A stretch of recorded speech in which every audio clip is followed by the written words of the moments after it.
അള്ളാഹുവിന്റെ ദീനിന്റെ ഉലമാ അവർ വലിയ സ്ഥാനമുള്ളവരാണ്. ഇന്നമാ യഖ്ഷല്ലാഹ മിൻ ഇബാദിഹിൽ ഉലമാ. അള്ളാഹുവിന്റെ അടിമകളിൽ അള്ളാഹുവിനെ അറിഞ്ഞ് ഭയപ്പെടുന്നവർ അവർ മുത്തഖീങ്ങളായ ഉലമാ ആണ്. ഈ ഉമ്മത്തിൽ ഉലമാന്റെ മഹത്വം തങ്ങൾ പറഞ്ഞത് ഉലമാ ഉമ്മത്തിക്ക് അംബിയായി ബനി ഇസ്രായേൽ. ബനു ഇസ്രായേലിൽ അംബിയാക്കളുടെ സ്ഥാനമാണ് എന്റെ സമുദായത്തിലെ പണ്ഡിതന്മാർക്കെന്ന്. അവർ അൽ ഉലമാ വറസത്തുൽ അംബിയാ, അവർ അംബിയാക്കളുടെ അനന്തരക്കാരാണെന്നാണ്. അങ്ങനെ ധാരാളം മഹത്വങ്ങൾ. മൻ യുരിദില്ലാഹു ബിഹി ഖൈറൻ യുഫഖിഹുഹു ഫിദ്ദീൻ. അള്ളാഹു ഒരാളെ കൊണ്ട് ഖൈർ ഉദ്ദേശിച്ചാൽ അവരെ അള്ളാഹ് ഫഖീഹാക്കും എന്നാണ് തങ്ങൾ പറഞ്ഞത്. അവരെ അള്ളാഹ് ആലിമാക്കും.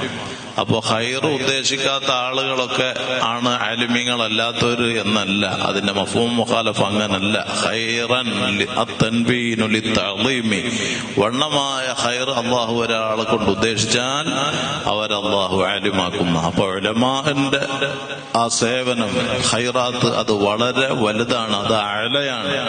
ഉലമാ അല്ലാത്തവരെ കൊണ്ട് ഉമറാനെ കൊണ്ട് ഖൈറാത്ത് ഉണ്ട്, പക്ഷെ ഉലമാന്റെ ഖൈറാത്ത് അത് പറഞ്ഞു തീർക്കാൻ പറ്റാത്തതാണ്.